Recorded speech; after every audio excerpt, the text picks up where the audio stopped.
Welcome back, class. So we're going to start in with chapter 2, which is the chemistry of biology. So we're going to learn a bit about how the basic parts of chemistry help you understand how biology is working. So first thing we're going to talk about is what we call matter. Now, matter is all around us. Matter is everything that we see, everything that we breathe, everything that we touch is all made up of matter. So matter is all around us. And once again, matter occupies everything in space. And so that's our definition here, is that matter is anything that occupies space.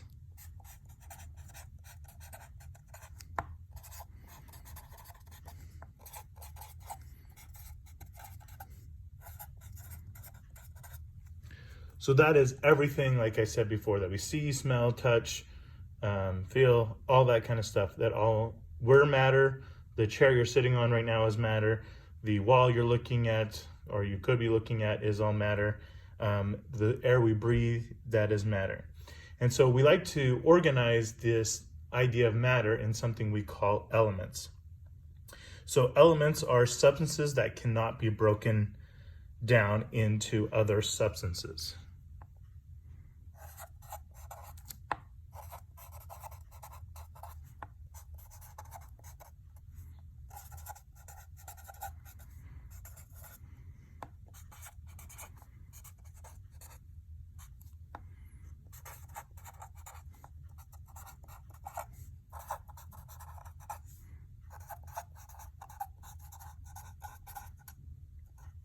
So when you think of elements, you probably think of what we call the periodic table of elements. So here is our periodic table of elements. We'll be showing this multiple times. I also put this on your Canvas page. You could also just Google it, but we'll be utilizing this a lot in this chapter and in the next chapter as well. So of all these elements, 92 of them are naturally occurring.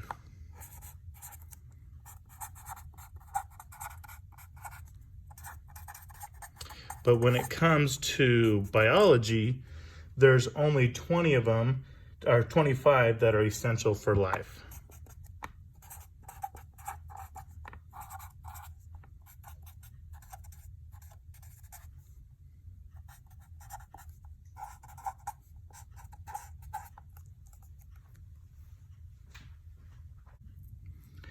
Of those 25, 4 of them make up pretty much 96% of life. And those are going to be oxygen, carbon, hydrogen, and nitrogen. So they make up roughly 96% of life.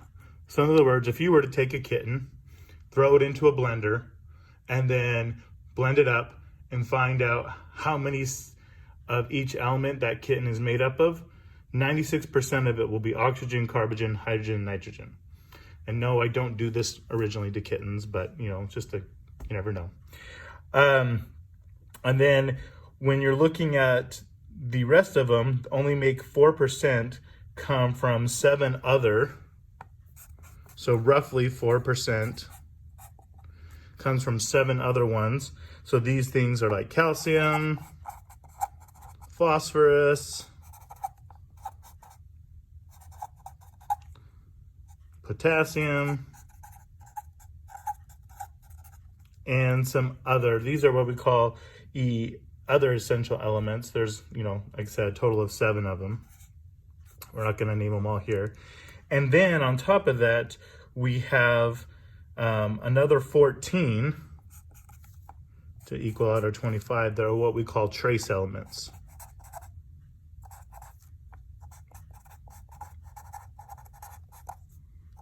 And they make roughly 0.01% of life.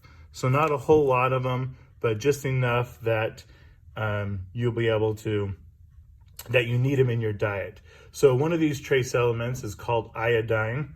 And there's countries developing countries, so like especially a lot in India, where you have a very poor nation in certain areas of India, and these people get what they call goiters. So on their neck, it's kind of like this big, like golf ball to tennis ball size piece of flesh that grows off their neck. It's called a goiter, and that goiter is due to the lack of iodine in their diet. So even though only less than 0.01% of iodine is needed in a diet, if you don't have it at all, then you end up having this goiter. And so what they've done is they actually, if you were to buy salt in the store here, it's called iodinized salt, which means it has iodine in it. And that's why you don't see that big of an issue in the US or in a lot of developed countries, because all the salt that you buy at the store is iodinized, so you get way more than that 0.01% of the iodine you need, so you never usually have that problem of having a goiter. All right, so those are our elements.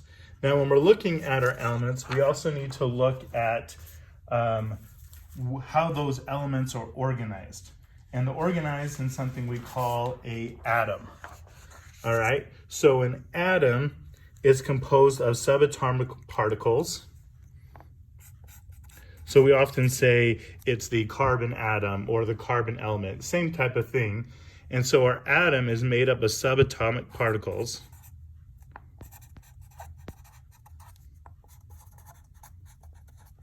And I'm pretty sure most of you know what those three subatomic particles are. So we have our proton, which is positively charged.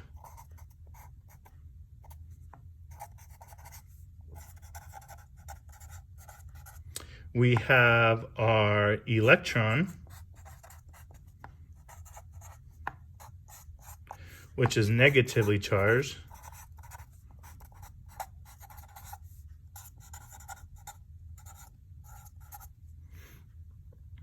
And we have our neutron, which has no charge.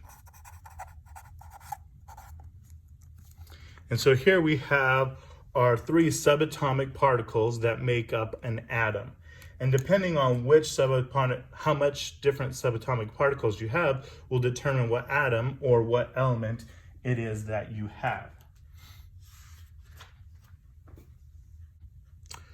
So here we're going to draw our atoms, and we're going to draw them with each one proton, one electron, and one neutron. So our proton, we're going to color it here red.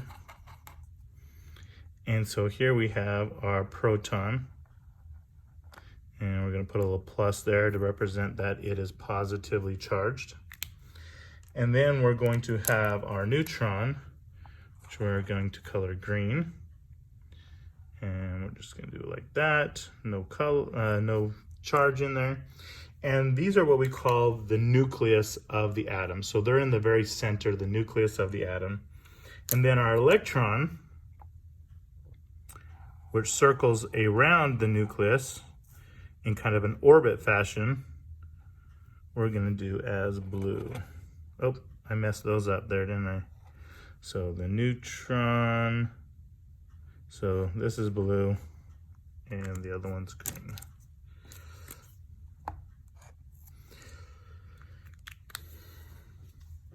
Anyway, so here you have your one proton, your one neutron, and your one electron. Now, because this only has one proton, one neutron, and one electron, this is a specific atom. And if we went and looked at our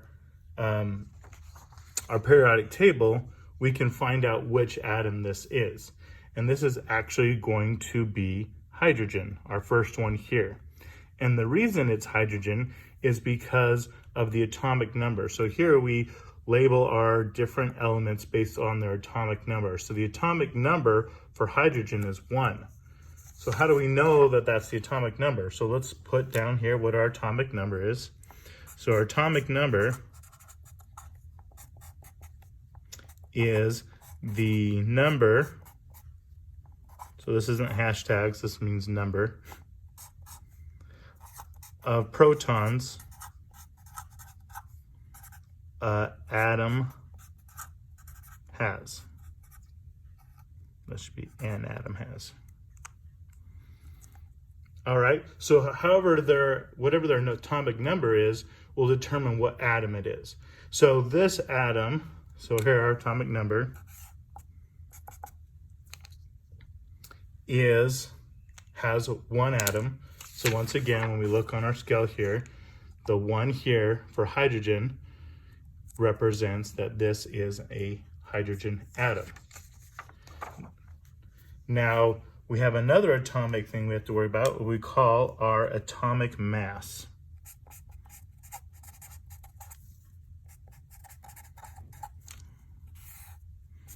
And our atomic mass is the weight, or how much mass does our electron have. And so to figure that out, we have to add the number of protons and neutrons in the atom.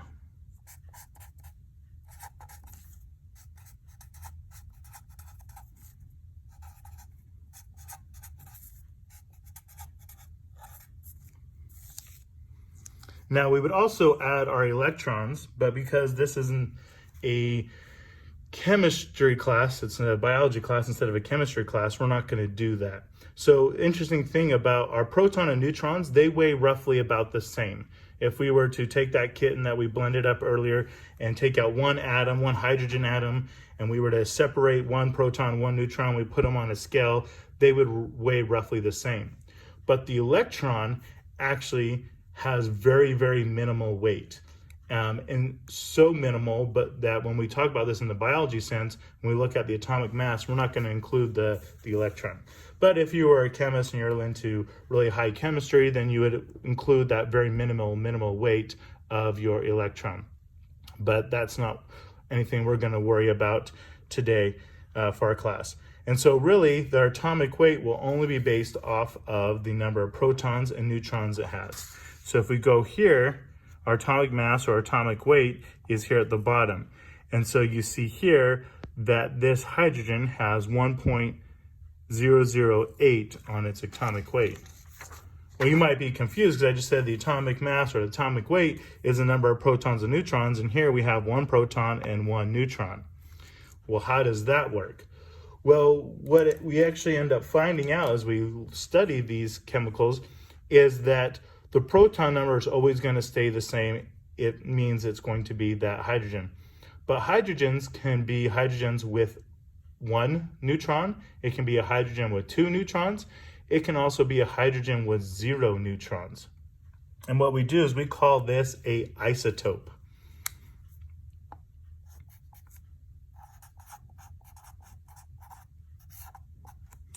So your isotope is elements with the same number of protons but different number of neutrons.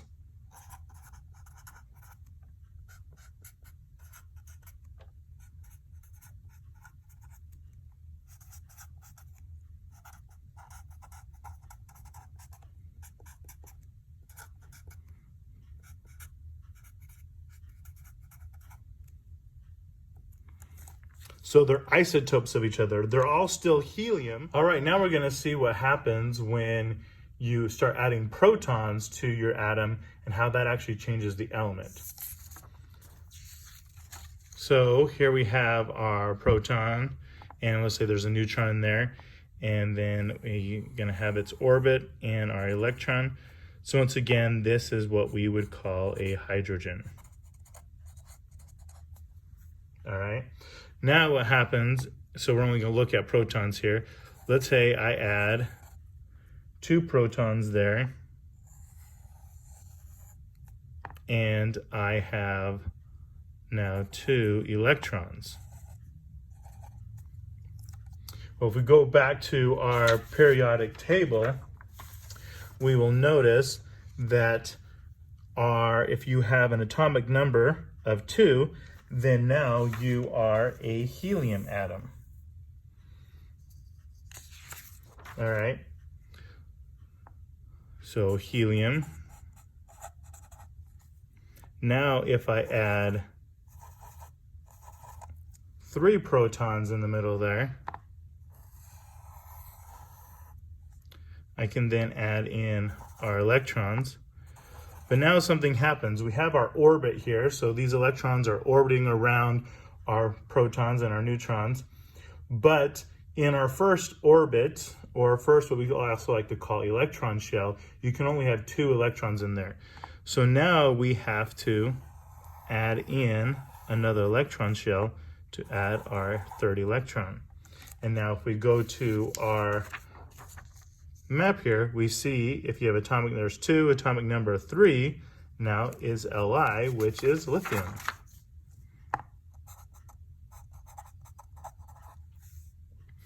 And then now if I do 4,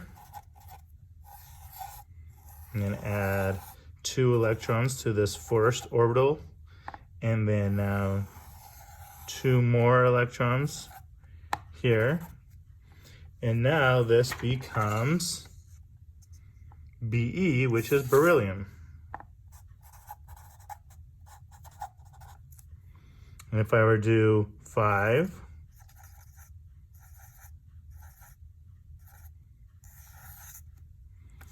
and then I have 2 electrons here, 3 electrons here. Now this jumps over to here to our atomic number of 5, which is B, which stands for boron.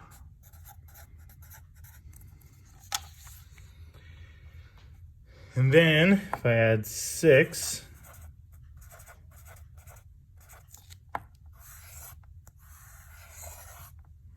two electrons here, now 4 electrons here.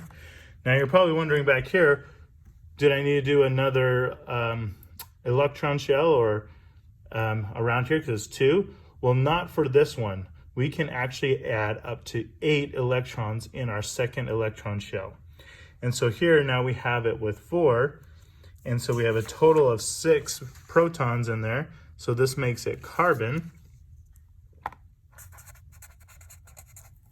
And then if we were to do 7,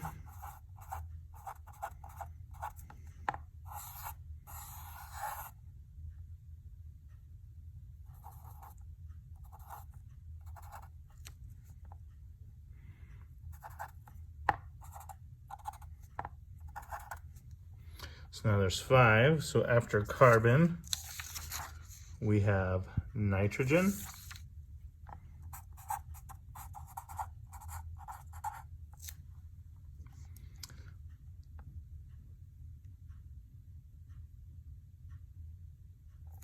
Then we're going to have 8.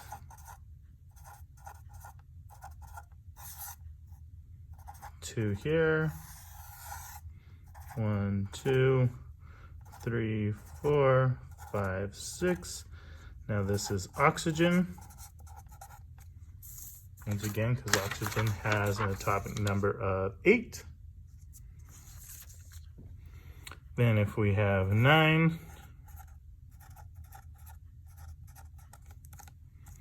we have 2 electrons in our first shell, and then our second shell, we're going to have 7.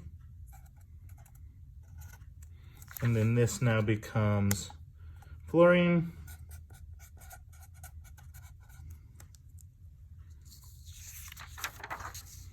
Because of the atomic number of 9. And then the last one on this would be 1, 2, 3, 4, 5, 6, 7, 8, 9, 10 protons in there. We have 2 electrons in our first shell. And then we're going to have 8 electrons in our second shell. And this would be neon. So now we've filled up our second shell with 8 electrons. This is what we call the octet rule.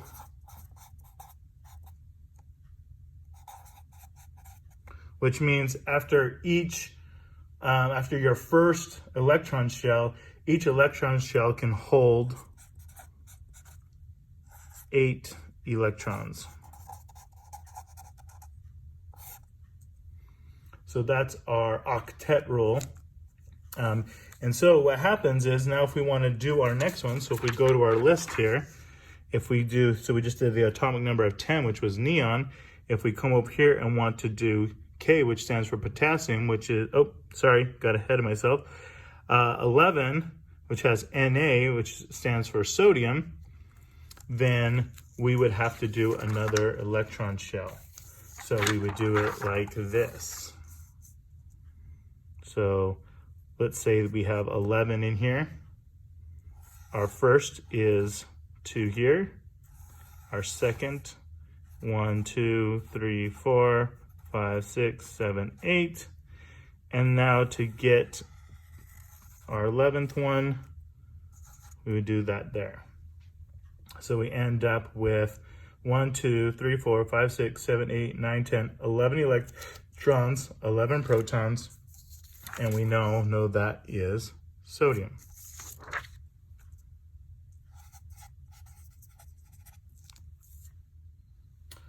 So one of the important things to realize is, as we do this, is that electrons are actually what cause chemistry. So when we think of the word chemistry, we think about people interacting with each other. They have good chemistry.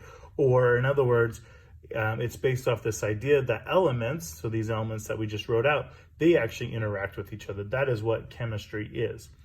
Now, our elements here, they interact with each other based off their electrons. And something specifically we call valence electrons.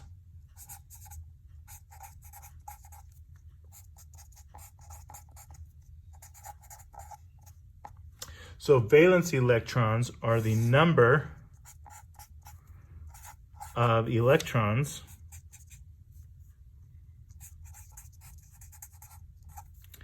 in the outer shell.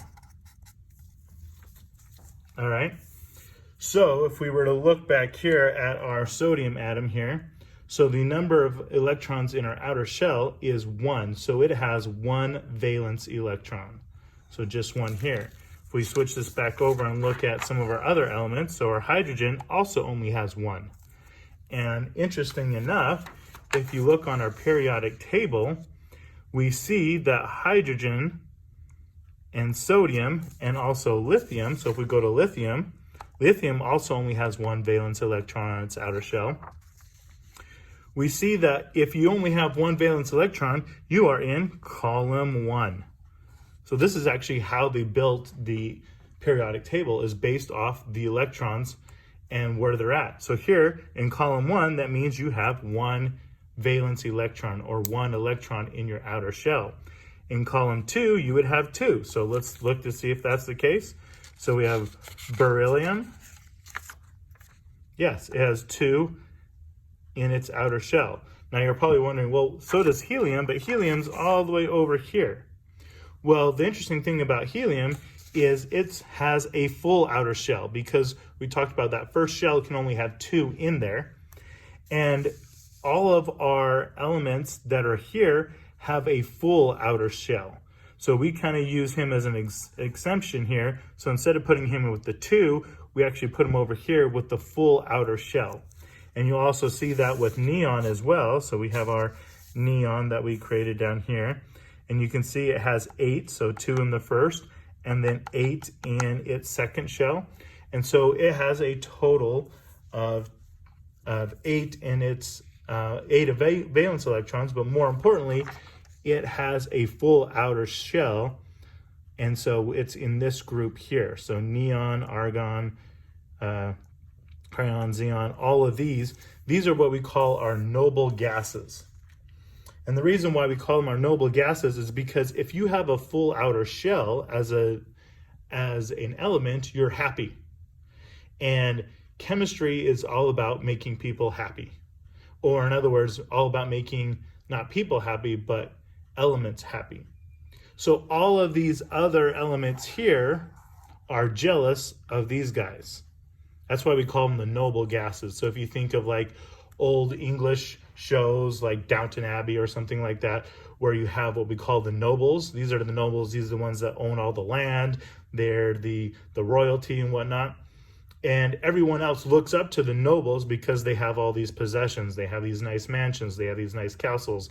They have these great, beautiful parties that they go to and dance and ballrooms and all that kind of fun stuff.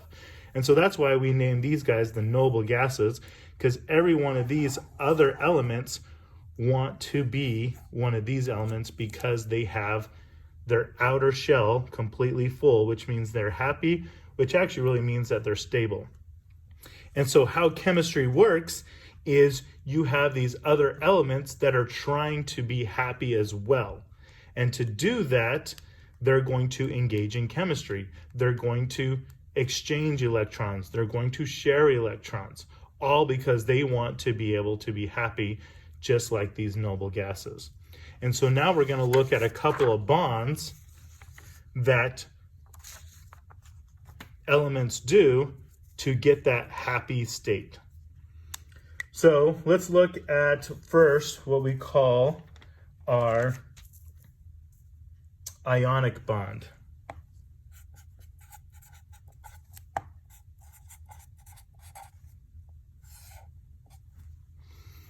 So our ionic bond, actually, we're not going to give a definition yet. We're going to show you what the ionic bond is and then give you a definition. So let's look at two elements. So we're going to look first at sodium.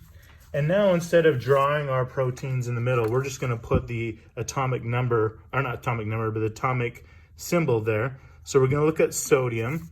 So sodium is Na. So we're going to use that to represent our nucleus. So that Na, we just assume that there's going to be how many protons? 11, because it has an atomic number of 11, which means it also has 11 electrons. So we're going to draw those out. So to draw those out, you're going to first draw your first orbital and put in your first 2 electrons. Remember that first orbital can only have 2 electrons. Then we're going to draw our second orbital, which can house 8. Since we need to get 11, we've done 2, so we need to do 9 more, so we can put 8 in here. 2, 3, 4, 5, 6, 7, 8. So we have 8 electrons. Well, we need to get to 11 to match the atomic number, so we have to do 1 more. And there you go. You have your 1 valence electron. Now, is sodium happy?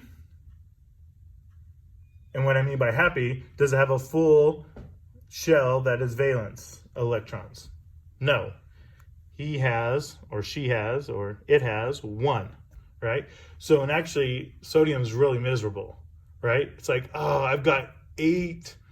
I need to have 8 electrons in my outer shell, and I only have 1. So, very miserable.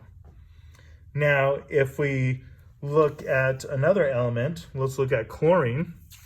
So we look at our periodic table here. Chlorine's right here. Chlorine has 17 for its atomic number, which means it has 17 protons, which means it also has 17 electrons. So we're going to do Cl for chlorine. Then our first group, we're going to do 2. First valence, our first electron orbit. Our second, we're going to do 8. So now we're at 10 and we need to get to 17. So we're going to do 1 more orbit here and we're going to need to put in 7.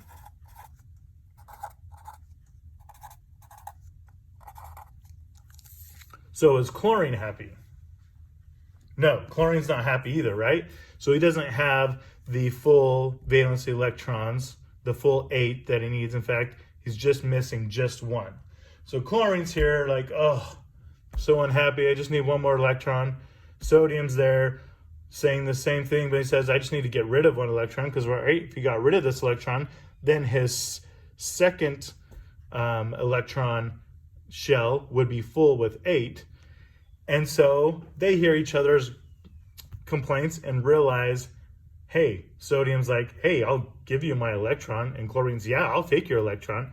And so what they do is they decide to exchange electrons. So sodium now gives up its electron, which then gets rid of that electron shield. So now sodium looks like this.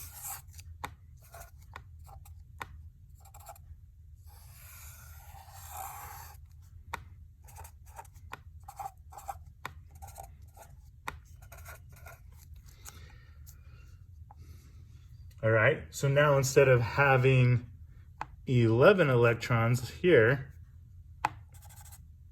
11 electrons, it now only has 10 electrons. And before, chlorine had 17 electrons, but now has 18 electrons. So are they happy now? Yeah, they're happy. Chlorine now has 8 electrons in its outer shell. Super happy. Now looks exactly like our noble gases with these full electron shell. He finally made it. He's got his own mansion, all his servants, all that fun stuff. And sodium's happy as well, right? Because now its electron shell, its outermost one, its valence one, is full as well. But because of this exchange in electrons, something happened in their chemistry. Now, when we talked about before that our protons are positive and our electrons are negative, and they balance each other out. And so before, our sodium had 11 protons and 11 electrons, but it got rid of its electrons, so now it has 11 protons and 10 electrons, which now means that sodium has one more proton than electron, which actually gives it a +1 positive charge. So sodium plus. Well, chlorine gained an electron. So it used to have 17 protons and 17 electrons. Now it has 17 protons and 18 electrons, which means it has one more negative than positive, making chlorine negative. What happens when something that is positive and negative are close to each other? Boom, they come together, right? Opposites attract. It's like if you had a magnet with a negative side and a positive side, they're going to come together. This coming together is what we call our ionic bond. And so our ionic bond is when you have two oppositely charged ions that come together. Two or more, actually.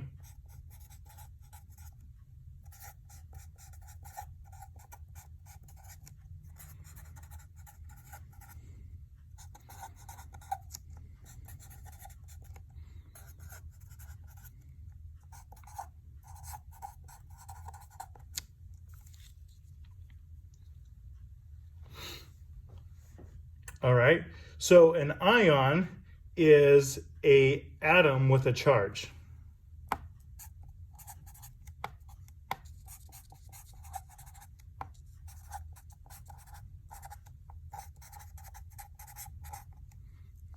Okay, so an ion is an atom with a charge. And so before, our sodium and chlorine were neutral because they had the same amount of number of protons as electrons, so those positive and negatives balanced each other out. But once they decided to exchange their electrons, now our sodium became positive because it gave up an electron, which now means it has one more proton, and our chlorine is negative because it added another electron, which means it has one more electron than proton. And so they then became atoms with a charge, or an ion. And so when you have two or more oppositely charged ions come together, we create what we call an ionic bond. So our ionic bond is when you have the exchange of electrons between two or more atoms, which cause them then to become ions. And because of that charge that happens when they give up or take an electron, they then become attracted to each other. And so this is what we call an ionic bond. And what happens when we have sodium and chlorine together to create what we call NaCl, or sodium chloride.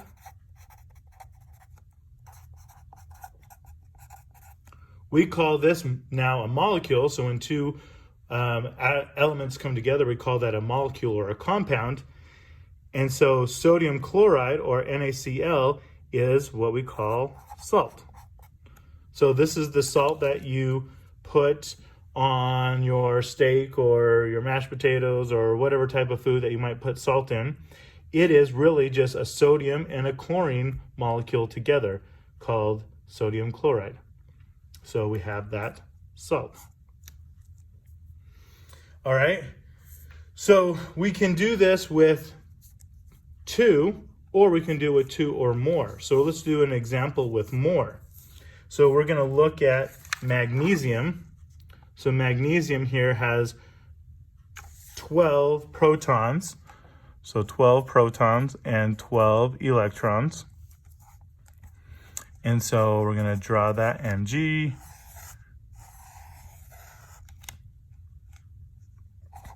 Two electrons in its first, 8 in its second,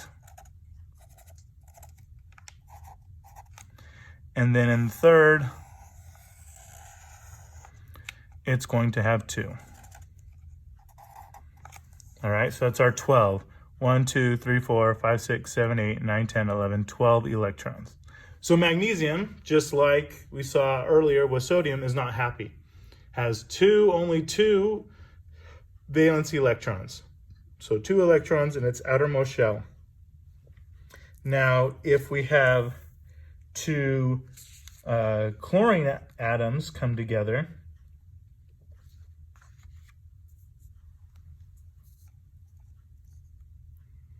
so here we have 2 chlorine. So we have one here. Once again, chlorine has 17 protons, 17 electrons.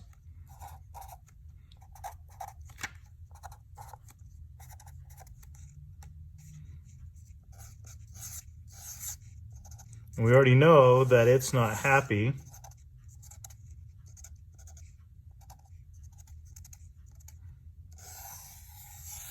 Because chlorine has 7 valence electrons, so 7 in its outermost shell. Sorry, my drawing here is getting a little convoluted. So both of these chlorines need one more, and magnesium has 2 to give. So he's going to give 1 here and 1 here, which will then get rid of his outer shell. And magnesium's happy, but he's losing 2 electrons. So now he's got 10 electrons and 12 protons. So that makes magnesium twice the charge, so 2 plus. So 2 positives here. Each of our chlorines, both just like this one, became negative. And so here you have 2 positives in the magnesium and 2 negatives, 1 for each chlorine, and they come together to create an ionic bond called magnesium dichloride. So dichloride means 2 chlorines. All right, so this shows you that we can do ionic bond with just 2 to create 2 ions and have them come together, or more. So here we have 3 elements that turn into ions, and then they come together based off their being able to come together based off that opposite charging with the 2 chlorines that are negative and the magnesium, which is positive. So the next bond we're going to look at, so that's when they start to exchange electrons. But what happens when, instead of exchanging, we're going to share electrons? And so that's a covalent bond.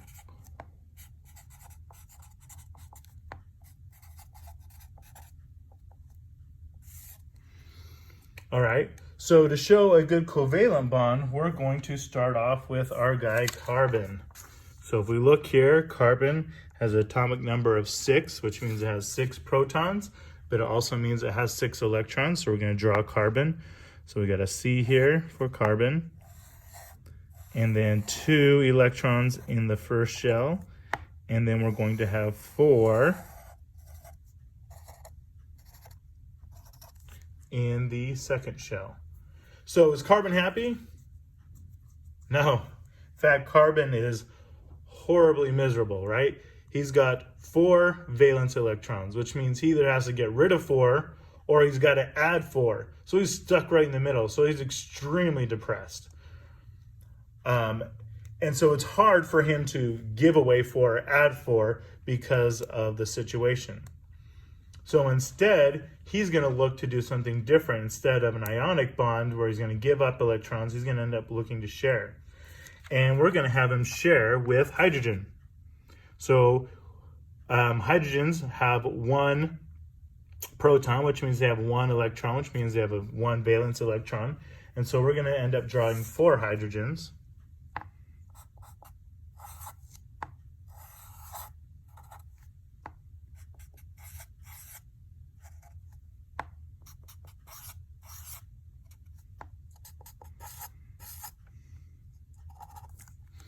And so we see our 4 hydrogens here, all with 1 electron. Now, obviously our hydrogen's not happy either, right? Because it doesn't have a full valence electron shell. It needs to get to 2, right? Because it is only in that first valence shell. But they're not going to want to get rid of their electrons, right? Their electrons are important to them, so they're not going to want to just give the electrons to the carbon. So instead, they all make a deal, hey, how about we share these electrons? And so that's what ends up happening, is they have their electron shells end up overlapping.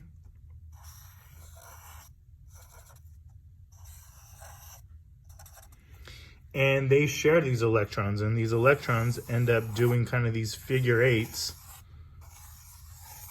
around, and they share.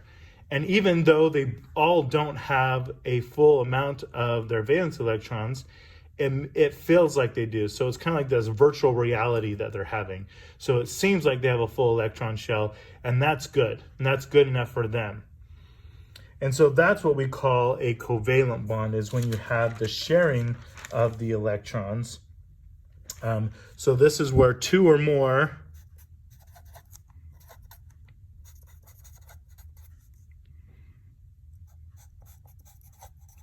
atoms share electrons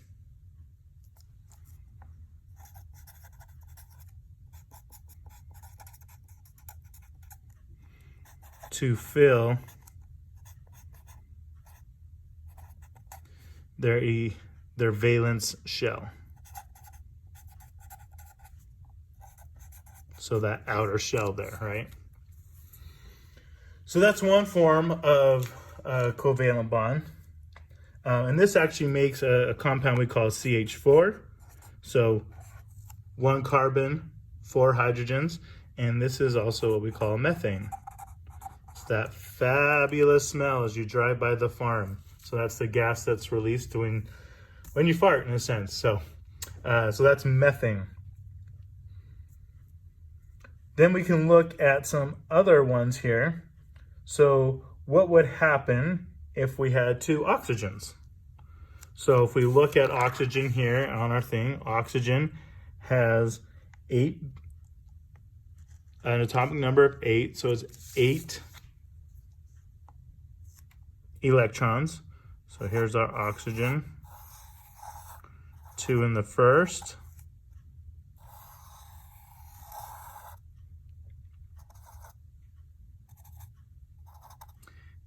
and 6 in the second on our electrons to equal 8. So is oxygen happy? No, it is not, right? Oxygen now needs 2 valence electrons to be happy. So since both of them need 2, they're both not willing to give it up. So instead, they decide, how about we share, each of us share 2. So I'll share 2 with you and you share 2 with me. And what they end up doing is creating something we call a double bond. So here we actually had single bonds.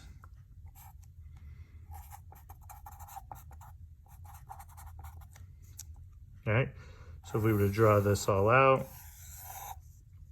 1, 2, 3, 4, oxygen, 1, 2.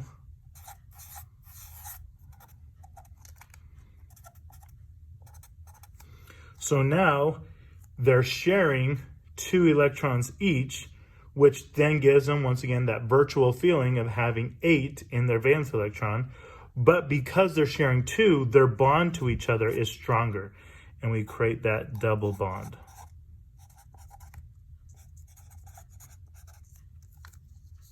All right, so that's twice as strong as our single bond. Well, what would happen if we did this with nitrogen? So nitrogen has an atomic number of 7, which means it has 7 electrons.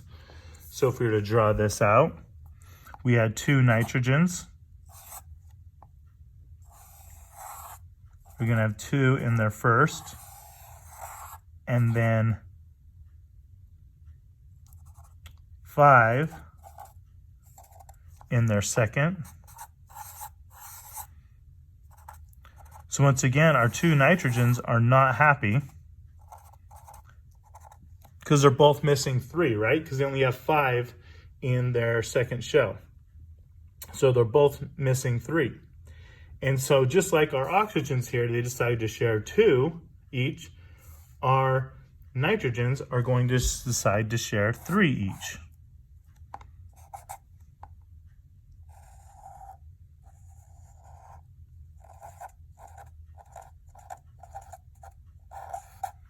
And create what we call a triple bond.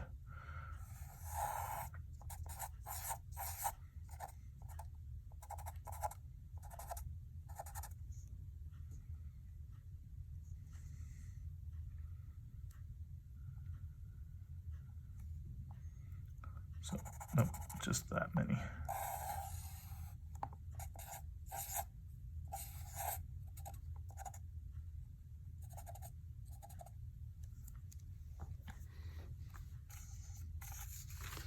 And so you see here, our nitrogens end up creating a triple bond because they are sharing 3 sets of electrons each.